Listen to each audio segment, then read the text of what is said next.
So I was listening to Pastor Ray Curry Jr. this morning on The Unction. If you don't subscribe to him, do that. And he was breaking it down on Tom Callender and Jonathan and Susie Lamb and Joni Lamb, and the way that boards run ministries. And boards often get filled up with yes men. Now, I've been in ministry over the years, but I've never been a senior pastor, and I've never worked with a board of directors. And so it's interesting to hear this from a guy who's in full-time ministry, and to kind of take it and to look from that perspective into this Daystar situation. And just, I'm thinking about, well, because he mentioned Tom Callender basically, working with Jonathan and Susie, and then suddenly Tom Callender flips after a conversation with Joni. And it's very clear to me at this point that the church structure and ministry structures are simply run by power, influence, and money. And the more influence you can have, the more you're going to be a yes man, because you want to climb your way up into influence. And the more money you can have, or it's not even about getting loaded rich, although some of these ministers get loaded rich, but I would say it's more about financial security for a lot of them, and just the peace of mind and that stable, steady financial security for their future within a ministry system. Here's where I'm thinking with this. Here's where I'm going with this is, overall, how do you reform the ministry system? I'm not just talking about churches with senior pastors. I'm talking about the ministry system as a whole.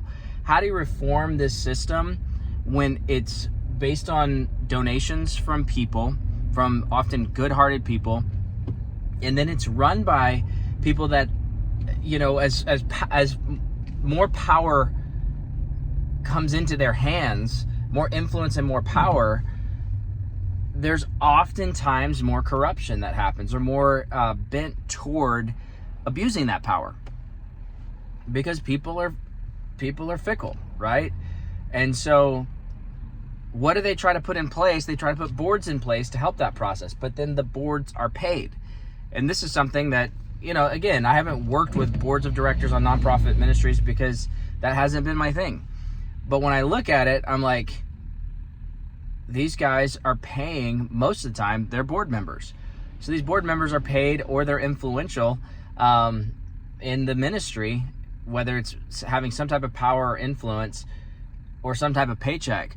So how do we actually hold these people accountable? Well, when you think about it, one of the biggest pushbacks when you have a situation like Daystar or Michael Brown or Mike Bickle or all these different situations, what is the biggest pushback? It's information control.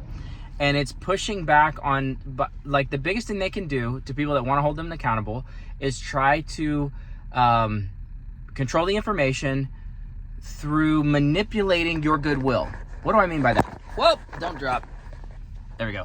By manipulating your goodwill and your kind-heartedness, okay? The kind-heartedness and goodwill of the people, which is sincerity of heart and desiring truth. What David would say, desiring truth in the innermost parts. We desire truth. We want sincerity and truth. We want reality. So what do they do with that? They say, don't gossip. What does that do? That puts you in a position of the sinful seat, right? Now you're sitting in the seat of scoffers. You are scoffing at the anointed ones, and you're talking behind their backs, and you're et cetera, right? And it puts you, as the person that just wants to know the truth, in the seat of the sinner in their mind. And this is the strategy of the enemy, to stop people from talking so that sinfulness can't be exposed behind these powerful ministries, so that they can just go on covering up for their ways, and then the continual machine keeps running because you keep giving the money, or maybe you stop giving the money, but overall the information gets stopped at the gate, and those sincere grandmas out there keep giving their last $1,000 to the ministry, believing for a 10 times return by the end of the year, and the machine keeps running, right? So how do we actually put a stop to these things? How do we actually reform these things? Well, in my opinion, you can't stop evil in the heart of man. It's going to happen. It's always going to happen. There's always going to be corruption until the day of the Lord, in my opinion. Okay, and whatever you think about eschatology and how that all is going to work itself out, but there's going to be evil in the hearts of men. And yes, people will be reformed. People will be born again and changed and made new and sanctified and all these things. But the process of broken leaders and sinful leaders and corruption in leaders is going to happen. So how do we bring reform? Well, we have to be able to speak up. Speak up for those who cannot speak for themselves. Speak up on behalf of the poor and needy. What does that mean? It's just a difference of power dynamic. It's just a difference of control versus lack of control. You look at what happens with these things, and the people with the power, it's not just the money, but yes, it does have to do with money. But the people with the power have the influence, they have the platform.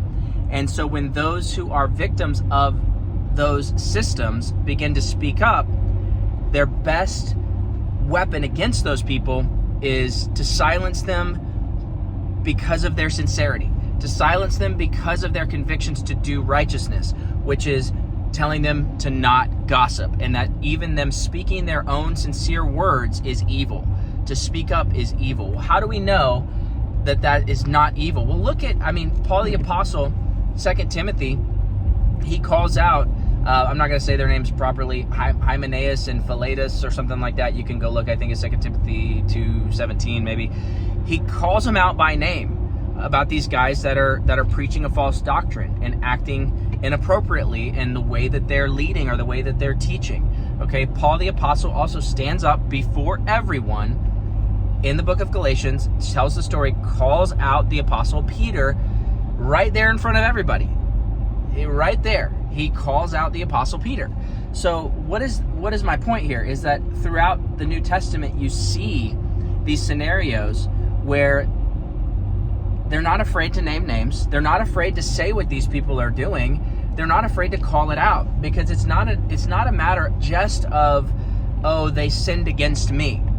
It's not a matter of, oh, Matthew 18, the brother offended me, I'm going to go privately to him. That's not, like, when we look at these situations, it is systems in control and teachers that are broadly influencing the body of Christ, and they need to be broadly confronted by the body of Christ, okay?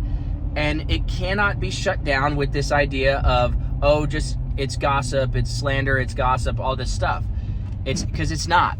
All right, it's holding these people to account for their actions behind closed doors, as well as their teachings out in the open.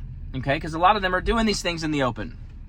So, anyway, guys, my thoughts are that we have to be able to speak, and then the reason we have to be able to speak is because when the truth gets out there, and people are able to evaluate these things, these narratives for themselves, of course they can stand up for themselves. Of course they have a bigger platform. They can go on their own YouTube channels. They can go on their own TV stations. They can use their multi-million-dollar budgets to fund massive ad campaigns to squash this, that, and the other, okay? So it's like, it's not a matter of, oh, these people are being slandered and ruined because of these small YouTube channels or whatever, or these discernment ministries. It's just not the case. They have the ability to speak up. They have the ability to speak for themselves. They literally have massive platforms, most of these type of ministries. But the reality is that there's got to be a voice for the people. There's got to be a voice for the body of Christ to hold these people accountable. And then it gives the opportunity for many people out there to hear and decide, do I still want to fund these ministries? Do I still want to give my dollars to these ministries? Do I still want to fund these things? And at the end of the day, I don't think it's the board members that are going to actually hold them accountable. It's not, because they don't, because they're paid, most of them. It's not the board members that are going to do it. And we saw this even with Mike Bickle and IHOP KC. We saw board members try to hold people accountable and literally have to quit. Like Shane Holden, I think is what his name was. I think it was what his name. He was a board member at IHOP KC, and he had to quit because they brought him on to help. And then after like 3 or 4 months, he was like, I quit because you guys won't listen. You guys are like in your own bubble. And so that's usually the case for board members that actually want to do justly, want to do righteously, want to hold people accountable. Usually boards are filled with yes men that get an opportunity for a payout of some kind or influence of some kind. And so it's not boards that are going to hold people accountable. And sadly, in most of these situations in churches and stuff, it's not even elders that are going to hold people accountable, because those people are usually chosen by the pastors and they're chosen because they like the pastor and the pastor likes them. And oftentimes they're a yes men. And if they're not, they usually get kicked out. So what is going to hold these ministers and ministries accountable? It's your dollars. It's your giving. It's your donations. And how is that going to be affected? It's going to be affected by people being able to see the information. Now listen, it's not going to mean that everybody is going to pull their dollars from giving to these large ministries. And some people are going to see the information and go, well, I don't believe that. And that's fine. That's their prerogative. They can actually discern for themselves and decide, right? And that's what should happen, okay? In the gallery of public information, okay? We should be able to see these things and talk about these things, not see no evil, hear no evil, speak no evil. It's not silencing. It's let's all hear the information and then we can decide. We can decide. Because at the end of the day, guys, the only reason these massive ministries run is because they own the information, they own the platforms, and then they own the donations. They get the giving all the time, and their ministries are filled with people that are giving sincerely, and that supports these things and helps them run, and that's why they continue doing what they're doing. And not every ministry that's based off donations needs to shut down. Clearly, that is not the case. But when there's corruption, the only way I see it, and you guys can correct me if you think I'm wrong or if you think there's another way, the only way I see it is for the information to be available to people, and then those people that are givers to see it and decide, I'm no longer going to support this ministry. And guys, in a situation like Daystar, we see it's not just people that gave, it's not just the givers, but it was actually the programmers. You know, I can't. I had a conversation with someone recently that reached out to me privately, and without going into detail, the amount of money spent on programming at Daystar is insane. Just to be on the show monthly for a big church or a mega church pastor, and again, I won't disclose, but this situation that I talked to this person, they gave me a little bit of insight into what they were doing to be involved at a certain period of time in their church's history, which I think they're not involved anymore necessarily, without getting into detail. But it's insane, the amount of money. And so you look at somebody like Laura Lynn, who is now speaking out because the information became public. And so she said, well, I'm not going to put my money toward this platform just to be on it, but I'm going to create my own. I'm going to have my own platform, which frankly, most of these ministers need to have their own platforms anyway. And I'm not saying they should all start 501c3s and all that, this, that, and the other, but I'm just saying, like, they could probably do better just on YouTube and just having their own reach on their own platforms, frankly, without paying. Like, what are we paying for anyway? TV is mostly dead at this point. Anyway, that's a whole nother conversation. But I do think that that's one of the ways to hold these large ministries accountable, for information to be made public, and then people can decide what they want to do with their dollars. And because that's the only way these things run, is based on people's generosity. And in a lot of ways, that's really good. And in some ways, that's really bad. And it's bad when you're not allowed to talk, when there's information control. Because sincere-hearted people that long for justice and righteousness and truth often feel bad when somebody points at them and says, you're a gossiper, you're a slanderer. They're like, am I a gossiper? Am I a slanderer? Jesus, I just want to actually do right by the truth and right by you and right by the body of Christ. And so that's one of the best ways people can silence those who speak up. Anyway, guys, let me know your thoughts below. Hopefully this is helpful. Check out the Unction, Ray Curry. He's killing it. All right, talk to you soon. Peace.